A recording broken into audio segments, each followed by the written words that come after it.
Fact system में आपका एक बार फिर से स्वागत है।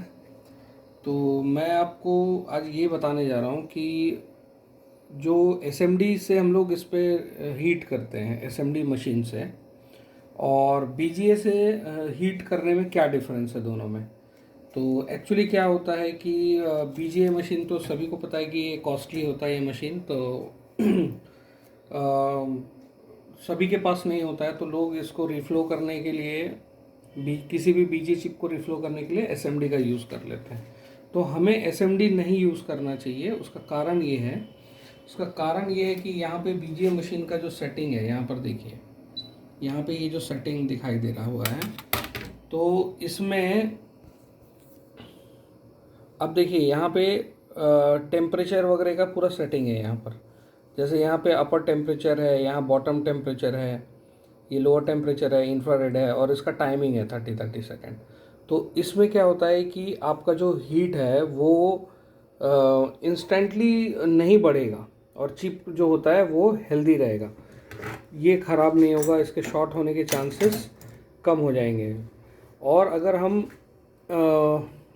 एसएमडी मशीन से रिफ्लो करते हैं तो एसएमडी मशीन से रिफ्लो करने से चिप डैमेज होने के चांसेस बढ़ जाते हैं, क्योंकि जैसे ही हम उसको ऑन करते हैं वो प्रॉपर जैसे 240 डिग्री में रखा तो 240 में ही वो 1 से 2 सेकंड के अंदर ही उतना हीट हो जाता है। तो इस वजह से ये चिप डैमेज हो जाता है। तो यहाँ पर बीजे मशीन में काफ़ी सारी सेटिंग्स होती है, मैनुअल सेटिंग भी कर सकते हैं। लाइक जैसे हम यहाँ पर हमको इसको 240 तक देना है, जैसे 240 तक देना है तो हम 240 भी सेलेक्ट कर सकते हैं। ये 245 है, अपर टेम्परेचर, बॉटम टेम्परेचर कितना बढ़ना चाहिए, जैसे देखो 225 के बाद 240 है, यहाँ पे 235 कर सकते हैं हम। 235 हम इसको कर सकते हैं। तो ये सिस्टम होता है इसमें। इस वजह से हमें बीजीए से ही रिफ्लो करना चाहिए चिप को, और एसएमडी से हमें रिफ्लो नहीं करना चाहिए।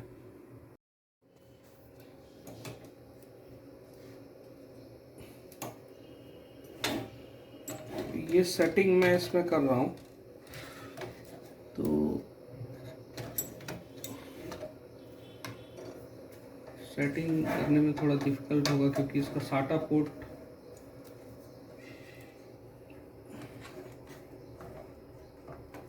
मुझे हल्का ही रिफ्लो करना है इसको, क्योंकि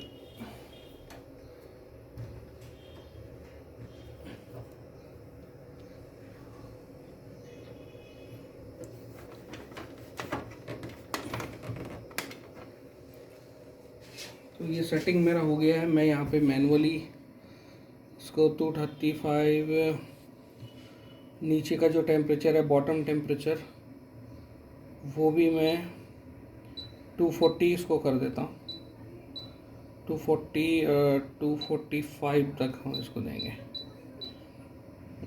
40 सेकेंड है तो 30 सेकेंड इसको कर देते हैं।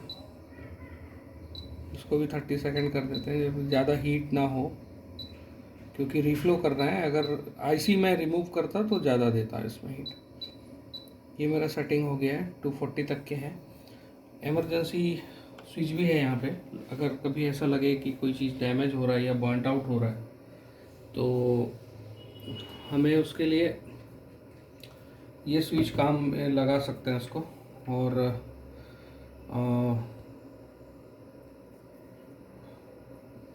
ये है थर्मल सेंसर आउटर का, ये भी हम यहाँ पे लगा देते हैं ताकि बोर्ड को ये सेंस करे इसका टेम्परेचर क्या है, सेंस करेगा।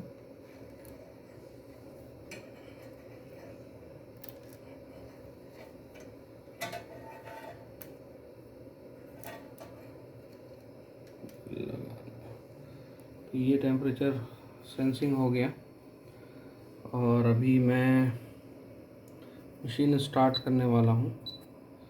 तो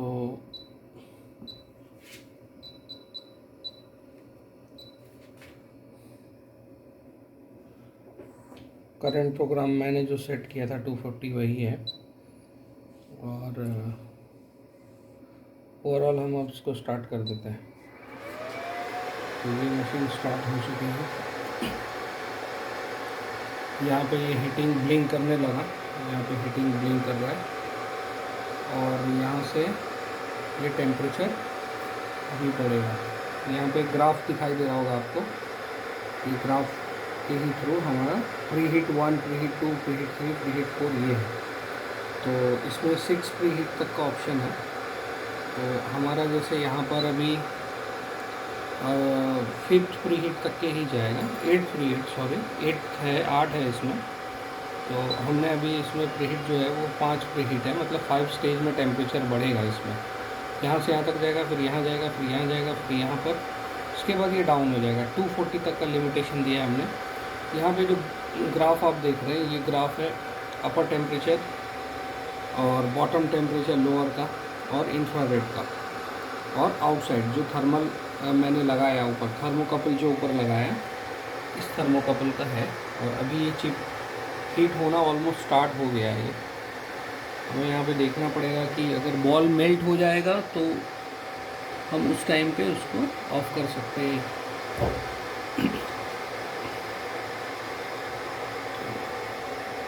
तो इस वजह से हमें एसएमडी यूज़ नहीं करना चाहिए, क्योंकि यहाँ पे देख रहे हैं, यहाँ पे ये टाइमिंग भी चल रहा है, देखिए इसका कितना सेकंड। और यहाँ पे देखिए प्री हीट बढ़ता जा रहा है। तो प्री हीट 1 क्रॉस किया, ये 2 क्रॉस कर रहा है। ये जो ग्राफ है ये 240 तक जाएगा 5th में जाने के बाद, मतलब यहाँ पर जाने के बाद ये डाउन होगा, मतलब मशीन ऑफ हो जाएगी। तो ये इसका सिस्टम है। आज मैंने जल्दबाजी में एक वीडियो बनाया, और इसका डिटेल वीडियो मैं फिर कभी बना दूँगा। RHS नॉन RHS पे डिपेंड होकर ये मशीन हमें ऑपरेट करना पड़ता है। सोल्डर का जो क्वालिटी है उस पर ही बेस होकर कौन से चिप में कितना हीट देना है, वो उसका ही मटेरियल के हिसाब से होता है। RHS कॉम्प्लायंस के हिसाब से ही इसमें ये सेटिंग्स होती है। तो ये सेटिंग्स का डिटेल मैं फिर कभी आपको बताऊंगा।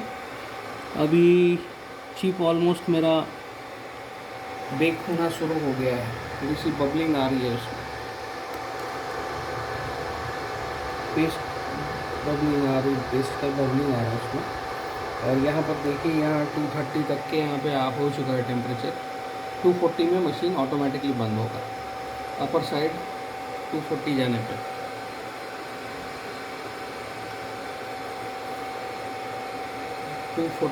अपर साइड में 240, लोअर 245 जाएगा, अपर जो है, क्योंकि हमने सेटिंग उसी तरीके से कर रखा है। यहाँ पर देखिए, यहाँ पे 240 है, यहाँ पे 245 है। तो उस तरीके से ही ये मशीन चल रही है। प्री हीट को देखिए, ये प्री हीट को देखिए, ये ग्राफ कैसे बन रहा है। ये एक्यूरेटी, एकदम एक्यूरेट तरीके से रिवर्क हो रहा है इस पर पीजी चिप।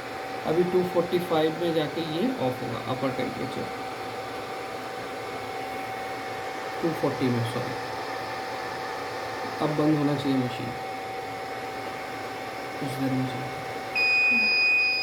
ये मशीन आपका ऑफ हो गया, और ये हम इसमें अभी कूलिंग स्टार्ट कर देते हैं।